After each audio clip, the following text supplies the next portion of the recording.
Kan karena ada value-value di masyarakat yang cenderung nyalahin cewek gitu kalau misalnya udah nggak perawan lagi gitu-gitu. Kebutuhan romantic relationship saya seperti apa, kemudian kebutuhan seksual kita seperti apa, itu kamu kemana nih malmingan gitu, ditanya aja gitu. Terus misalnya dilihat nih anaknya, oh dia keluarnya dari jam 7 pagi sampai jam 7 malam ya, ngapain aja kan, dari 12 jam tuh ngapain aja, terus dia nggak makan, nggak tidur siang, apa nggak istirahat, apa gimana gitu kan. Aja juga perlu punya circle yang positif Iya, gitu iya. ya. Welcome to Soda Talk. Halo teman-teman semua, kembali lagi di sini kita dengan podcast Soda Talk KMPA FK Unut, podcastnya Sahabat Oda. Bersama saya Rahmat sebagai moderator pada episode kali ini, di episode ke-8, yang saya juga merupakan anggota inti aktif di kelompok mahasiswa peduli AIDS Fakultas Kedokteran Universitas Udayana, teman-teman.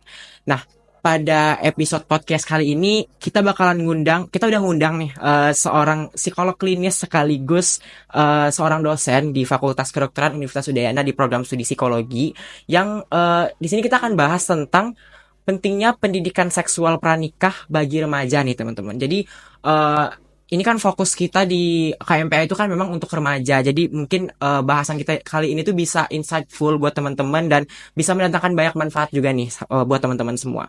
Nah, di sini udah ada bersama kita Kak Padma Dewi Bajirani, sarjana psikologi, magister psikologi psikolog. Ya, selamat sore Kak Padma. Dari Rangat. Ya, mungkin aku mau nanyain dulu kabarnya Kak Padma dan kesibukannya Kak Padma mungkin hari ini atau belakangan ini lagi ngapain aja Kak? Baik, kabarnya baik, apalagi udah mau ini ya libur panjang ya. Jadi Iya. kabarnya sangat baik sih. Walaupun mungkin loadnya agak lebih banyak sebelum ya hari ini lah ya. Hmm. Jadi seminggu terakhir ini memang loadnya agak lebih tinggi. Kalau kegiatan ya seperti biasa ya, karena sebagai pengajar jadi ada Tridharma Perguruan Tinggi tetap dilaksanakan dan juga berpraktek sebagai psikolog. Berarti Kak Padma bisa manajemen waktu antara mengajar dengan praktek sebagai psikolognya susah nggak ya kira-kira? Di awal-awal mungkin susah, tapi setelah berjalan gitu ya, diupayakan gitu. Jadi mengambil jadwal prakteknya di luar dari jam mengajar gitu, atau jadwal di luar dari kegiatan dari kampus. Ya kebetulan juga tadi udah aku mention juga ya teman-teman, Kak Padma ini salah satu dosenku juga di psikologi. Kita baru ketemu hari Kamis kemarin di salah satu mata kuliah gitu. Jadi di mata kuliah komunikasi dan sekarang aku kayak mencoba praktik nih Iya, Kak ya, betul coba ya. praktik public speaking bareng dosenku langsung gitu. Oke, mungkin mengulik sedikit nih tentang latar belakang Kak Padma sebagai seorang psikolog klinis. Mungkin aku mau nanya, concern maksudnya kayak kakak nih psikolog klinis nanganin remaja kah atau anak-anak atau orang dewasa gitu? Kalau dilihat dari sebenarnya dari lulusan gitu ya, kan lulusannya sebagai psikolog dengan kepeminatan klinis gitu. Nah, kalau case-nya ketika saya lulus itu tidak dibagi apakah kepeminatannya untuk anak-anak apakah orang dewasa. Jadi secara umum gitu ya, baik dari penanganan anak-anak, dewasa dan juga remaja. Tapi makin ke sini nih ternyata yang lumayan didampingi adalah teman-teman di usia remaja sampai dengan dewasa. Berarti udah cukup banyak menanganin masalah remaja ya kayak. Lumayan. Terus karena kita di sini kan mau bahas tentang pentingnya pendidikan seksual pranikah nih. Mungkin ada nggak Kak Padma kasus-kasus gitu yang pernah Kak Padma tanganin itu tentang permasalahan seputar seksual remaja atau mungkin ada kasus yang unik, kasus yang besar gitu yang Kak Padma ingat sampai sekarang? Oke, kalau dari penanganannya sebenarnya ya kalau isu-isu remaja tuh terkait dengan seksualitas tuh lumayan banyak dan range-nya juga luas. Jadi kalau kita bicara tentang seksualitas kan nggak hanya tentang misalnya seksual aktif atau misalnya perilaku seksualnya atau misalnya kesehatan seksualnya aja gitu ya. Tapi juga misalnya berkaitan dengan relasi mereka gitu ya, yang terkait dengan seksualnya seperti apa, bahkan bagaimana tumbuh kembangnya mereka secara umum gitu di fase-fase perkembangan mereka yang berkaitan dengan kehidupan seksual mereka nantinya di kemudian hari gitu. Kalau yang paling umum biasanya adalah yang saya tangani itu case-nya adalah putus cinta. Kemudian toxic relationship itu juga sebenarnya masuk ke dalam isu-isu pendidikan seksual ya. Lalu misalnya yang ada juga kalau misalnya pada anak-anak gitu ya, atau misalnya pada preteen ya, anak-anak menuju remaja, itu isunya isu-isu pubertas, misalnya emotional instability gitu ya, terus misalnya isu-isu mood yang mungkin yang ups and down gitu di masa-masa di fase itu. Lalu bagaimana kayak relasi relasi secara intim gitu dengan orang tua, tapi juga dengan pacarnya seperti apa gitu. Lalu ada juga sampai dengan isu waktu itu adalah penculikan karena karena dating secara online itu juga ada. Lalu misalnya pendampingan terhadap korban-korban kekerasan seksual itu juga masih saya lakukan sampai dengan saat ini. Berarti udah cukup banyak membahas tentang banyak permasalahan remaja gitu yang udah kakak tanganin. Tapi mungkin kalau misalnya masalah kayak kegiatan seksual gitu antar remaja mungkin atau mungkin ada kasus remaja yang kakak tanganin itu yang dia itu salah satu ODA gitu, orang dengan HIV/AIDS, apakah ada pernah gitu? Kalau yang remaja belum ya, kalau yang dengan ODA, tapi orang dewasa dengan ODA itu juga lumayan banyak karena case yang cukup saya banyak dampingi dari masa sebelum lulus, bahkan sampai dengan setelah lulus adalah teman-teman pecandu nafsa juga yang dengan ODA juga gitu. Jadi itu cukup lumayan banyak sih saya dampingi. Tapi kalau remaja itu belum cukup banyak sih saya dampingi ya, remaja dengan ODA. Oke. Tapi mungkin dari tadi kita udah bahas remaja nih Kak. Tapi mungkin dari teman-teman nih belum tahu sebenarnya kayak sebenarnya remaja itu dikategorikan dari usia berapa sih Kak? Kalau remaja kita lihat dari aturannya Kemenkes ya. Kalau kita pakai acuannya Kemenkes itu di usia 12 sampai dengan 18 tahun. Tetapi kalau kita lihat acuannya nih Mat, kalau kita lihat di psikologi gitu ya, kan itu dibagi lagi Iya, tuh benar. stage-nya jadi lebih panjang lagi. Dari 12 sampai dengan 21 tahun gitu. Jadi tahapan-tahapan perkembangannya bahkan teman-teman yang kuliah gitu ya di semester 4, semester 6 itu juga masih termasuk remaja Ya. akhir gitu. Terus ngomongin tentang pendidikan seksual nih Kak. Sebenarnya pendidikan seksual itu bagusnya dikasih emang dari fase remaja atau mungkin dari sebelum remaja udah bisa dikasih gitu. Oke, berkaitan dengan pendidikan seksual, kalau seandainya kita lihat terminnya ya gitu ya. Kalau dulu mungkin iya ya, dibilangnya tuh emang pasnya pas remaja aja gitu ya, karena nih masa-masa puber gitu. Mereka sudah bisa secara biologically gitu ya, secara biologis memang sudah bertumbuh gitu ya, dan juga sudah berkembang gitu. Tetapi nggak menutup kemungkinan ini kan ada riset, kemudian diperbaharui lebih lanjut terkait dengan sexual education itu juga makin kesini kita kenal dengan istilah namanya comprehensive sexual education, sexually education. Jadi menurut WHO pun juga memang udah mencanangkan gitu ya bahwa comprehensive sexually education ini menjadi sesuatu yang penting untuk dilakukan gitu. Levelnya kalau seandainya dibilang itu bahkan disebutkan gitu di usia 5 tahun.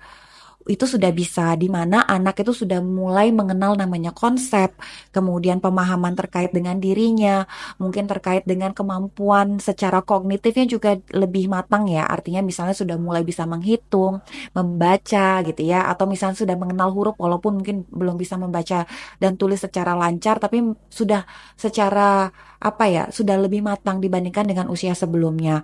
Tetapi ada pula nih referensi yang saya baca gitu ya. Sebenarnya dari usia 0 pun gitu ya, dari baru lahir pun itu juga udah perlu untuk dikenalkan. Jadi mungkin definisi dari comprehensive sexually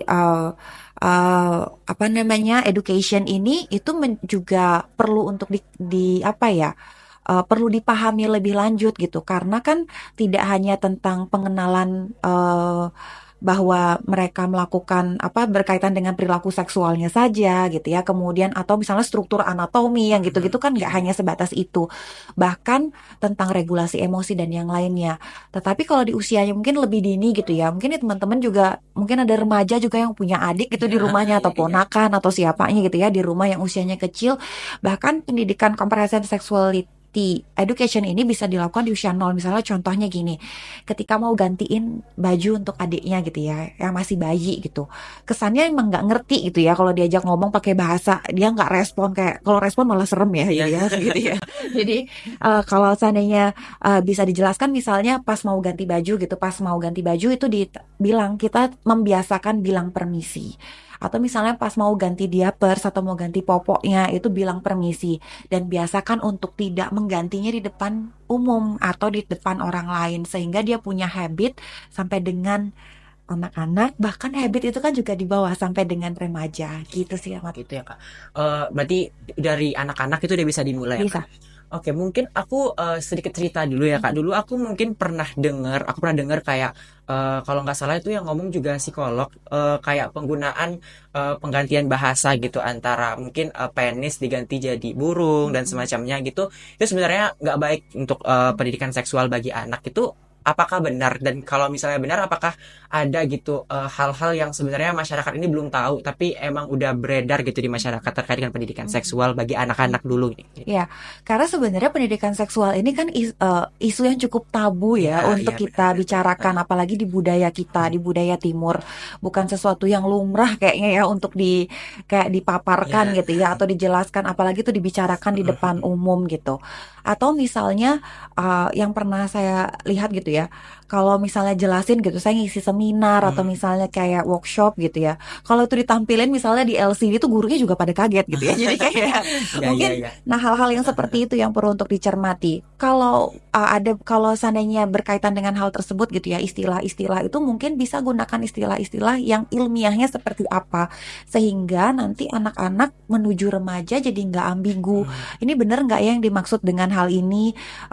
Yang dimaksud burung itu sebenarnya apa gitu ya? Jadi jangan sampai mengalami kebingungan atau menjadi apa ya? Dia jadi sulit untuk membedakan gitu mana yang sebenarnya menjadi ranah private-nya dia sama yang bukan gitu ya. Ketika dia ketemu dengan orang tuanya pakai istilah ini, ketemu di umum pakai istilah yang berbeda, terus kalau dia ke dokter dengan istilah yang berbeda lagi, itu sih mungkin bisa sejalan. Iya, dan kayak kalau misalnya nih kan kalau misalnya anak-anak tuh cenderung kepo gitu ya kayak kalau misalnya anak-anak itu bertanya nih sama orang tua, sama misalnya sama kakak-kakaknya juga gitu tentang misalnya hal-hal yang berbau seksual, itu ada nggak dari kakak mungkin tips untuk gimana sih kita ngejelasin biar mereka itu paham gitu apa sebenarnya yang mau kita jelasin itu gitu. Oke, kalau yang mau dijelaskan sesuaikan dengan usianya gitu ya. Jadi kalau seandainya memang dia usianya masih remaja awal atau misalnya preteen ya, di usia dia atau di kelas 4 sampai 6 SD gitu.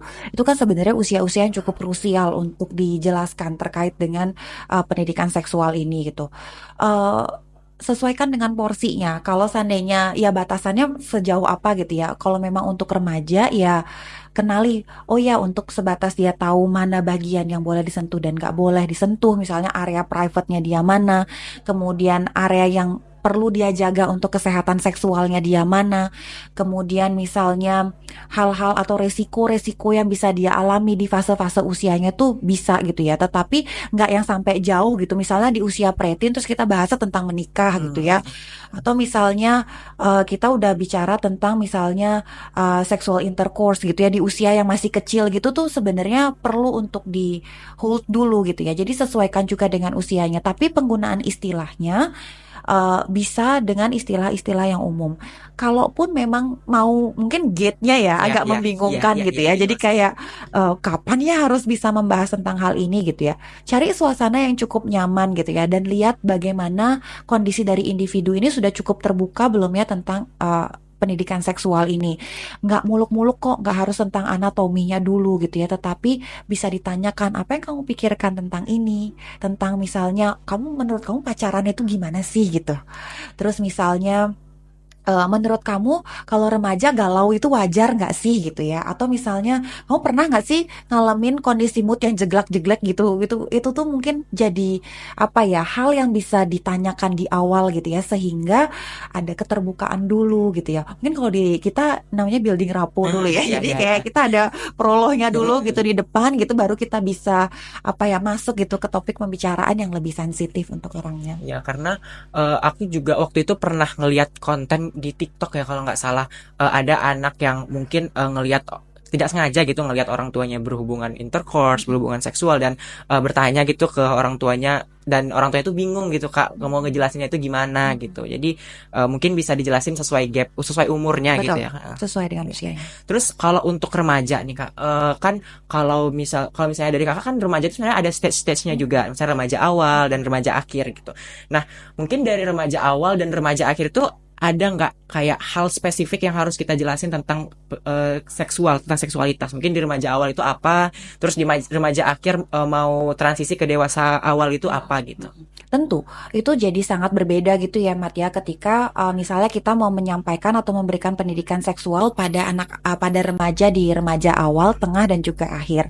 Kalau di remaja awal kita fokusnya adalah bagaimana perubahan fisik mereka gitu ya dari transisi dari masa anak-anak terus ke remaja. Ada mungkin yang kalau yang perempuan udah mengalami menstruasi, kalau yang laki-laki udah akil balik gitu ya, terus perubahan fisik kan mulai kelihatan gitu ya. Itu yang mungkin perlu untuk dijelaskan.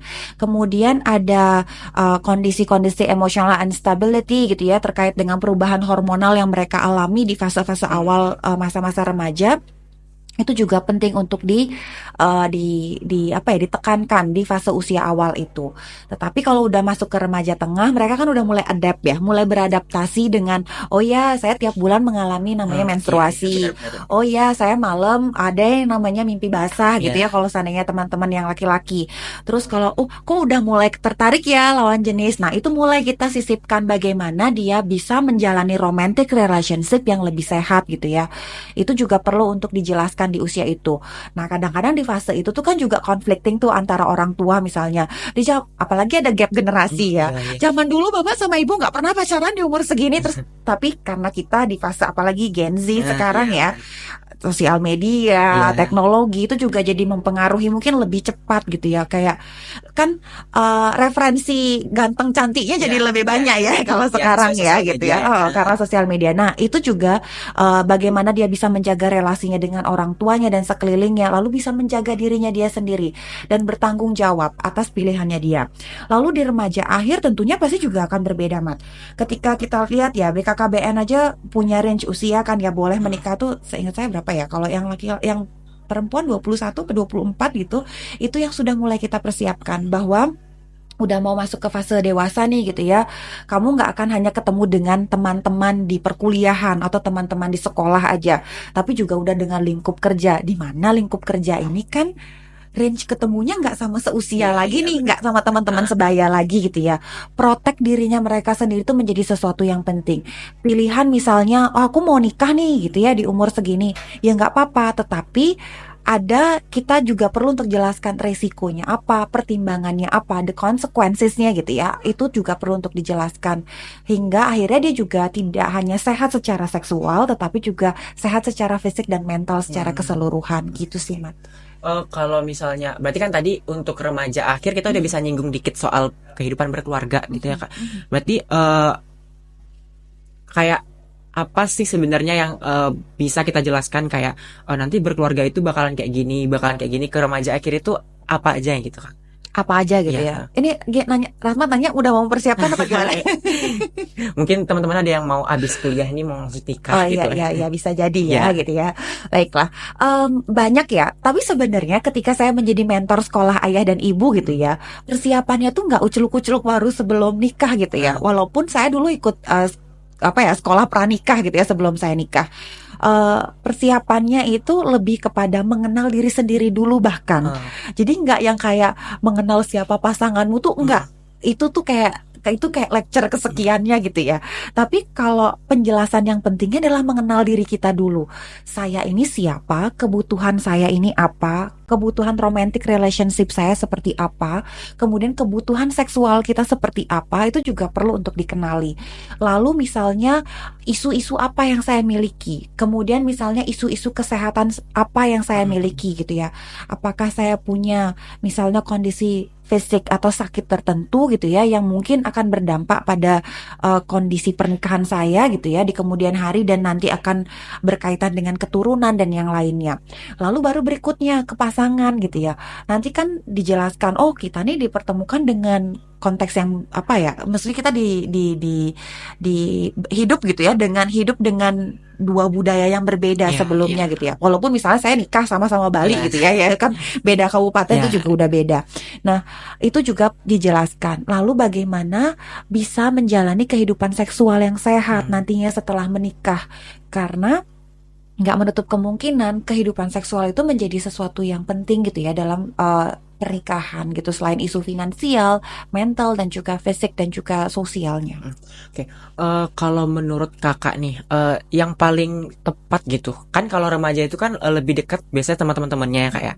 Yang paling tepat ngasih pendidikan seksual itu ke remaja itu apakah teman atau guru atau orang tua gitu, dan kira-kira kalau misalnya guru itu ngasihnya tuh caranya itu gimana? Mungkin ada kakak ada tips and triknya. Terus kalau orang tua itu gimana? Karena biasanya kalau yang dari saya lihat itu remaja itu kalau ngomongin hal-hal seksual kan tadi kakak udah mention tabu ya sama orang tua, mungkin agak malu gitu. Terus cara ngedorongnya itu gimana? Terus kalau misalnya sesama kita nih, sesama teman-teman sebaya itu kira-kira gimana sih cara memberikan edukasi yang baik gitu ke teman-teman sebaya terkait dengan pendidikan seksual gitu.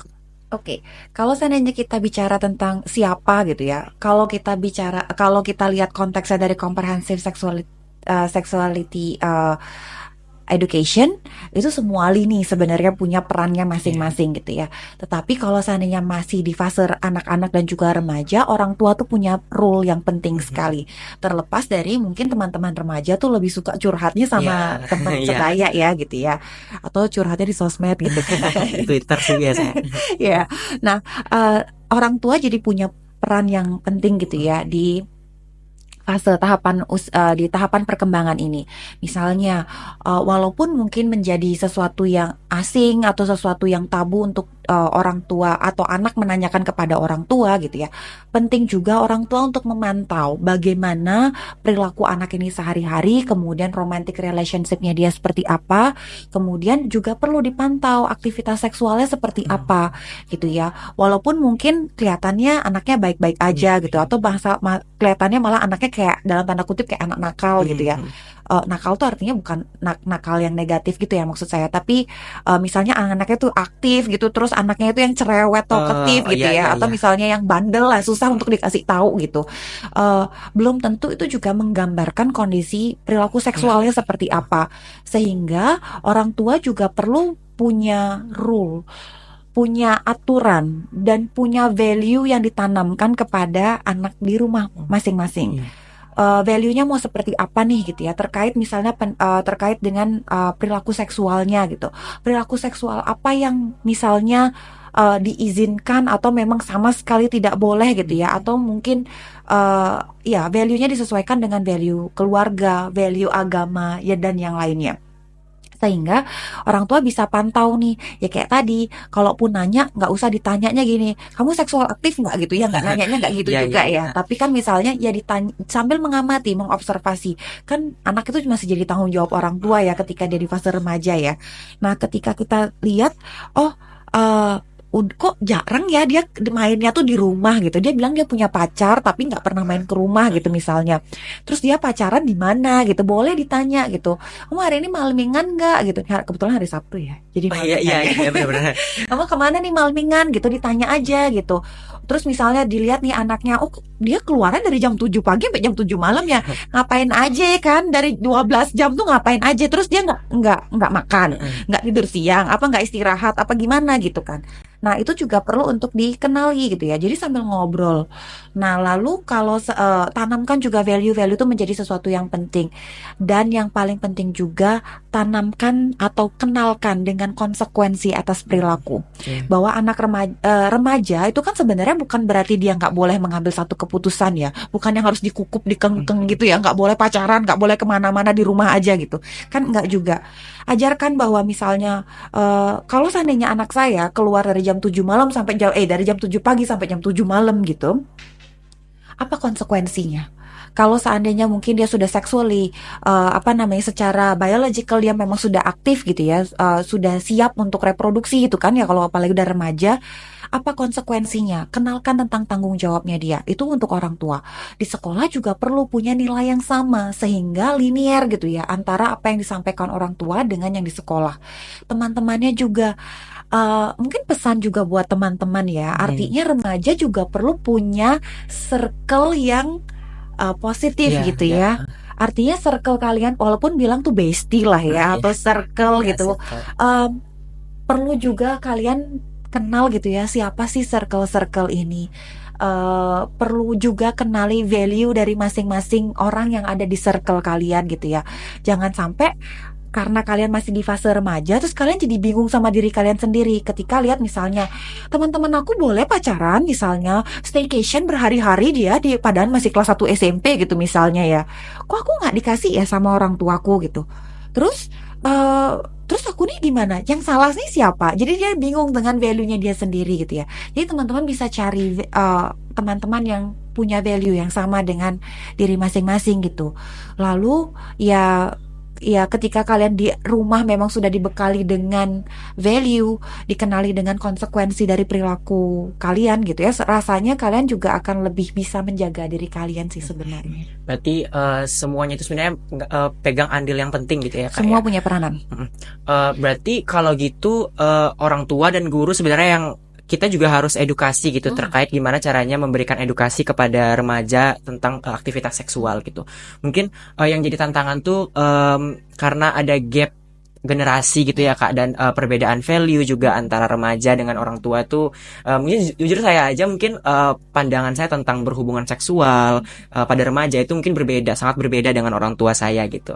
Tapi kalau menurut Kakak nih sebagai psikolog nih ya, mungkin ada hubungan misalnya kayak pola asuh yang mungkin orang tuanya tuh ada yang atau apa ya namanya ya, kayak melarang banget ke anaknya buat ini itu gitu. Ada yang mungkin membebaskan anaknya buat ini itu kira-kira ada nggak positif negatifnya terkait dengan aktivitas seksual, atau mungkin ada aktivitas seksual yang beresiko yang bakal dilakuin oleh anaknya gitu. Tentu. Jadi kalau seandainya pada fase-fase tertentu gitu ya, anak itu misalnya dilarang tapi nggak dikasih penjelasan. Kebayang ya Mat ya. Jadi misalnya kayak kamu nggak boleh gini, kamu nggak boleh gitu, kamu nggak boleh pacaran, nggak boleh keluar, nggak boleh malam mingguan di rumah aja, udah nonton aja lah di rumah gitu, semua saya kasih gitu. Misalnya orang tuanya bilang kayak gitu, tapi nggak dikasih penjelasan. Pada titik tertentu yang namanya curiosity itu kan ada ya di setiap individu gitu ya.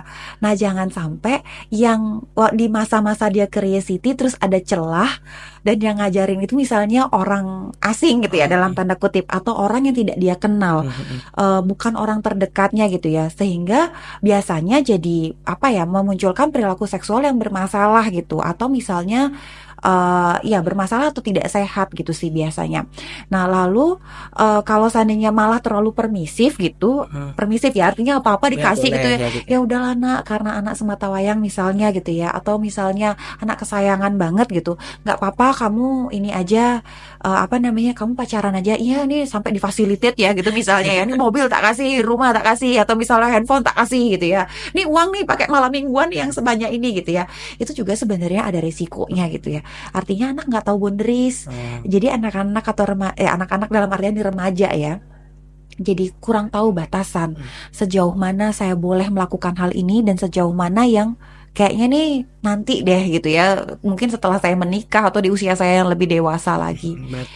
Berarti intinya itu ada dua. Yang pertama tuh kita tetap kasih batasan ya. Betul. Dan kalau misalnya kita ngelarang, kita harus jelasin gitu sebagai orang tua kayak kenapa ini itu dilarang gitu, biar nggak menimbulkan curiosity atau kebingungan yang bikin anak itu mencari tahu dari orang yang sebenarnya nggak harus dari sana. Betul. Gitu. Mungkin ngomong-ngomongin tentang pendidikan seksual pranikah nih Kak, ada nggak sih sebenarnya korelasinya dengan perkembangan free sex gitu? Karena aku sendiri nih sebagai mahasiswa kedokteran, sebagai mahasiswa di Fakultas Kedokteran gitu kan, yang sering disuguhkan tentang edukasi seksual dan segala macam itu, rata-rata tuh lebih menekankan pada misalnya kayak pentingnya penggunaan kondom ketika beraktivitas seksual gitu, bukan tentang larangan melakukan aktivitas seksual di luar nikah gitu. Jadi lebih ke kayak gimana ya, kayak ya kalau misalnya mau beraktivitas seksual tuh nggak apa-apa gitu, tapi memang harus pakai kondom gitu.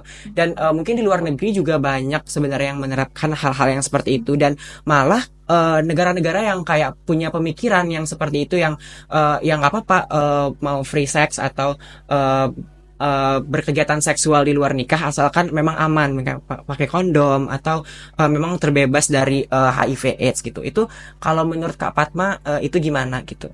Oke, mungkin pada level tertentu gitu ya. Kalau ngelihat jenjang usianya, mungkin di usianya Rahmat dan juga teman-teman tuh udah cukup perlu untuk dijelaskan gitu ya. Karena kan dirimu juga mungkin kenal ya di tatarannya Maslow gitu, needs-nya kita tuh Ya, kan ya. kebutuhan seksual, makan, minum tuh kan menjadi kebutuhan dasar Ya. kita gitu ya. Mungkin ada kondisi-kondisi tertentu yang apa ya tidak tertahankan gitu, misalnya itu. Walaupun mungkin saya juga salah satu yang kalau memang bisa tidak melakukan free sex sebaiknya tidak, sekalipun pakai kontrasepsi ataupun pengaman jenis lainnya gitu ya. Ya tetap punya resiko ya yang lainnya gitu. Kalau memang memungkinkan sebaiknya tidak gitu, karena begini, kalau dilihat tentang free sex, kalau dari sisi psikologis gitu ya, tidak hanya kalau kita lihat itu tuh nggak hanya berkaitan dengan IMS-nya aja Iya. ya, infeksi menular seksualnya aja gitu, tetapi juga berkaitan dengan kondisi psikologis Iya, dan benar. juga value-nya Iya. kita. Bagaimana nantinya kita bisa menghargai diri kita sendiri gitu ya. Atau misalnya kita nggak pernah tahu apa yang terjadi ketika proses free sex itu terjadi gitu ya. Beberapa di antara teman-teman yang pernah saya dampingi gitu ya, ada isu mengalami traumatis. Jadi gini misalnya, ketika dia berpacaran nih, sudah pernah melakukan hubungan seksual. Saya nggak bisa menyalahkan 100% atau misalnya punya pandangan atau stigma tertentu gitu, enggak. Tetapi ini yang saya ceritakan case yang saya Iya. tangani ya. Jadi misalnya udah pernah melakukan hubungan seksual gitu ya dengan pacarnya. Iya. Saya bilang pacar, Iya. belum sah gitu Iya. ya. Tapi pada momen tertentu gitu ya, terjadilah kondisi di mana dia mengalami toxic relationship. Entah dia di abuse secara verbally or physically. Terus misalnya dia mengalami apa ya namanya ketidaknyamanan gitu ya. Isu dari apa namanya seksualitasnya itu juga jadi dipertanyakan Iya, gitu benar-benar. ya. Tidak hanya ke pasangannya tetapi ke dirinya dia sendiri. Jadi kayak gini, yakin boleh nggak ya aku putus, bisa nggak ya aku putus gitu.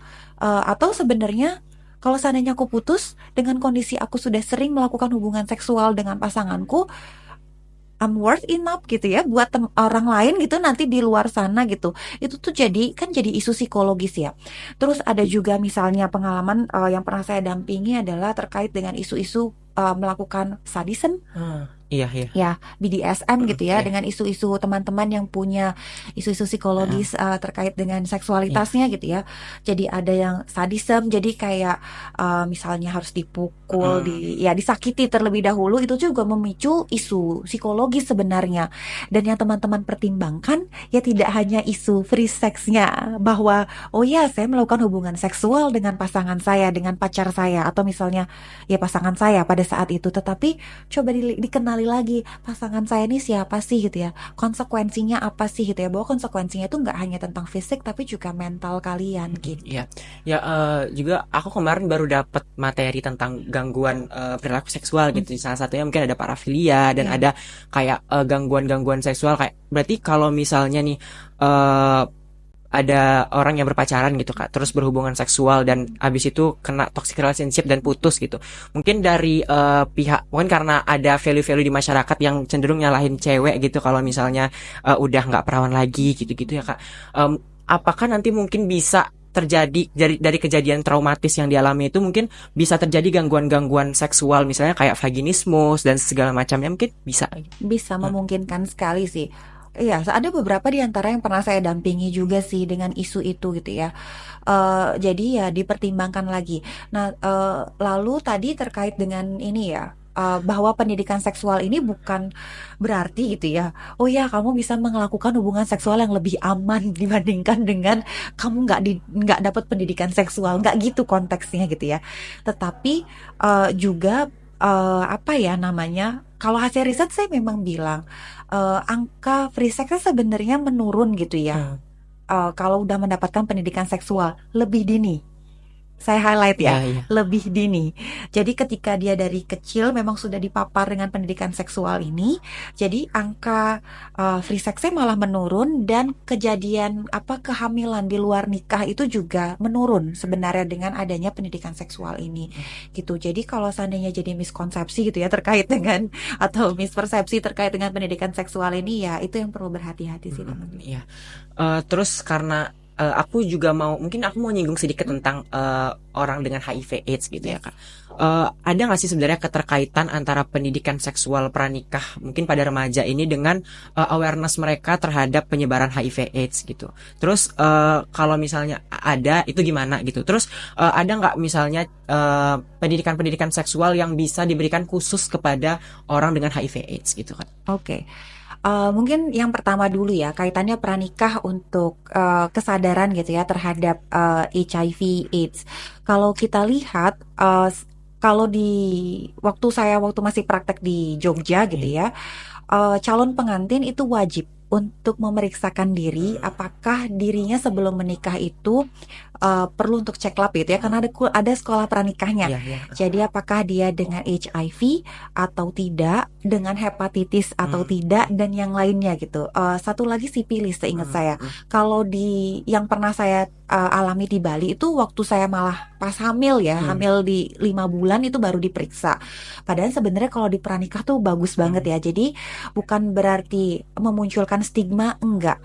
Tapi teman-teman jadi lebih sadar gitu ya terhadap situasi-situasi yang mungkin terjadi. Ketika misalnya nanti keputusan akan memiliki keturunan, lalu misalnya bagaimana perilaku seksual yang lebih sehat, itu juga perlu untuk diperhatikan terkait dengan hal-hal tersebut gitu. Dan terkait dengan misalnya gini ya, kan tidak menikah itu mungkin sekarang juga mungkin ada beberapa isu gitu, misalnya ya ada yang pernah saya tangani gitu ya, misalnya sudah menikah tapi masih masih juga melakukan seksual aktif dengan orang yang Oh, iya, lainnya iya. gitu. Itu kan juga beresiko ya. Ada juga yang pernah saya dampingi terkait dengan teman-teman gitu ya yang perempuan mengalami CA cervix gitu ya. Kemudian dan isu-isu kesehatan yang lainnya. Nah, itu yang perlu dibekali ketika pranikah sehingga kesadarannya juga jadi lebih meningkat terkait dengan IMS dan juga seksualitas secara umum atau secara lebih komprehensif. Lalu kalau dengan teman-teman ODA ya tentunya juga ini juga punya manfaat ya. Teman-teman ODA juga jadi punya kesadaran yang lebih gitu ya terkait dengan dirinya sendiri dan juga bagaimana dia menjalani romantic relationship dengan orang lain dan bisa jadi lebih sehat. Gitu sih Rahmat. Berarti penting kita kayak tahu kita dan pasangan kita itu apakah punya riwayat HIV/AIDS atau enggak sebelum nikah gitu. Tapi saya agak kepo nih Kak, kalau misalnya nih dia udah memang berencana buat nikah atau misalnya kayak kakak tadi mungkin udah pas hamil gitu terus melakukan pengecekan HIV/AIDS, terus mungkin ternyata positif gitu HIV/AIDS-nya itu gimana pasangannya itu apakah disuruh berpisah atau bagaimana gitu Kak? Ada konselingnya Rahmat. Jadi ketika memang teman-teman ini misalnya positif HIV gitu ya, ada konselingnya. Jadi teman-teman akan didampingi terlebih dahulu apa sih yang dimaksud dengan HIV gitu ya. Kemudian dicek juga viral loadnya seberapa gitu kan ya, apakah masih di ambang yang aman apakah tidak gitu. Biasanya sih keputusan itu kembali pada pasangan masing-masing gitu ya, kepada individunya masing-masing. Tetapi yang tugasnya dari konselornya adalah yang mengkonselingkan apa yang memang jadi resikonya nanti di kemudian hari, bagaimana melakukan perilaku seksual yang sehat dan yang lainnya. Seperti itu sih biasanya. Lalu misalnya kalau waktu kondisi saya gitu ya, misalnya waktu itu saya pernah waktu saya praktek gitu ya, pernah mendampingi ibu yang memang positif HIV dan itu baru tahu di usia kehamilan 5 Iya, bulan iya. gitu ya. Biasanya akan dikonselingkan apa sih yang bisa dilakukan gitu ya. Misalnya waktu proses lahirannya nggak boleh normal gitu ya, sebaiknya disarankan sesar. Kemudian apa yang perlu dia lakukan untuk menjaga kesehatan dirinya sendiri dan juga anaknya. Lalu bagaimana nanti dia konsumsi ARV-nya seperti apa. Kemudian ketika anak kan belum boleh konsumsi ASI-nya dari ibunya gitu, terus akan digantikan dengan apa, itu juga diedukasi sih dalam proses konselingnya. Iya. Berarti memang sebenarnya nggak kita suruh buat berpisah dan segala, tapi Betul. memang ada konselingnya. Oke, mungkin yang pertanyaan terakhir nih Kak ya. Sebagai seorang mahasiswa atau mungkin ada teman-teman di rumah yang belum jadi mahasiswa tapi udah terkategori remaja gitu. Yang atau mungkin yang baru transisi dari masa remaja ke masa dewasa awal gitu. eh untuk teman-teman kita nih, teman-teman sebaya, ada nggak sih tips dari kakak apa sih sebenarnya yang bisa kita lakukan untuk memberikan edukasi terkait dengan pendidikan seksual kepada teman-teman kita semua? Oke. Yang pertama adalah coba untuk kenali diri kita sendiri dulu gitu ya. Baik itu dari sisi anatomi diri kita gitu ya. Kemudian secara perilaku kita seperti apa gitu. Kita nggak menutup kemungkinan kok ada beberapa teman-teman yang mungkin punya tendensi ketertarikan seksualnya lebih tinggi dibandingkan dengan yang lainnya gitu ya. Ada yang mungkin kayak ada istilah kayak sex appeal gitu ya, kayak dia kelihatannya charming aja padahal maksudnya kelihatannya menarik aja secara seksual tapi sebenarnya nggak punya tendensi untuk seperti Iya, itu. iya. Itu tuh bagian dari self awareness. Jadi perlu menyadari diri kita sendiri sebenarnya secara fisik seperti apa. Fisik itu meliputi ya bagian anatomi kita seperti apa, kemudian juga kondisi kesehatan kita secara fisik. Lalu yang berikutnya adalah kenali juga kebutuhan kita. Misalnya, oh ya kalau seandainya saya menjalani hubungan yang romantis, saya tuh demennya gitu ya, saya tuh sukanya yang kayak gimana gitu ya, sehingga jadi bisa sehat satu dengan yang lainnya. Lalu belajar untuk memiliki value atas diri kita sendiri gitu ya. Jadi kalau kita udah punya value, kita punya boundaries gitu ya, kita nggak akan mudah tergoyahkan kalau seandainya terjadi isu-isu yang berkaitan dengan pelecehan ataupun kekerasan seksual gitu. Lalu yang terakhir baru kita mengenali surround kita ya, sekeliling kita tuh seperti apa, orang-orang yang di sekeliling kita tuh seperti apa. Jangan jadi kayak ada nih yang bilang kan kayak termasuk juga dengan pendidikan pranikah itu ada yang bilang kalau nggak apa-apa pacarannya berkali-kali gitu ya. Boleh asalkan itu mengenal dan dirimu juga tahu batasan gitu Iya, ya, iya, sejauh iya. apa perilakunya yang dilakukan selama berpacaran itu. Betul, mengenal orang lebih banyak itu menjadi sesuatu yang penting ya. Dan mulai terbuka, artinya menganggap bahwa pendidikan seksual ini bukan menjadi sesuatu yang tabu atau mengajarkan hal yang jorok gitu ya dalam tanda kutip, tapi ini untuk kepentingan kita bersama dan buat kesehatan dirimu juga, dan kamu bisa jaga dirimu sendiri sih setelah ini. Mungkin aku mau tanya dikit lagi. Eh, Tantangan apa sih sebenarnya yang paling besar gitu Kak, dalam kita memberikan pendidikan seksual mungkin khususnya bagi remaja saat ini gitu. Karena kan udah banyak paparan dari sosial media juga, terus mungkin ada juga berita yang simpang siur atau informasi yang simpang siur yang mereka terima gitu. Mungkin kita sebagai mahasiswa kesehatan atau Kakak sebagai psikolog gitu, dalam memberikan edukasi terkait pendidikan seksual bagi remaja itu tantangan terbesarnya apa? Tantangan terbesarnya mungkin saya grading ya. Nah, Yang pertama tuh tabu. Tabu untuk membicarakan bahwa ini menjadi sesuatu yang penting. Padahal sebenarnya kalau dia melakukan aktivitasnya nggak tabu. Kebayang ya Rahmat ya. Jadi misalnya kayak scrolling gitu sebenarnya dia ngeliat kok. Maksudnya dia berita-berita terkait dengan seksualitas nggak tabu. Tapi kalau seandainya iya, ini iya. diangkat Ya, dalam forum gitu ya, atau kita bicarakan ini menjadi sesuatu yang krusial, itu jadi tabu ya. gitu ya. Terus yang berikutnya adalah less boundaries.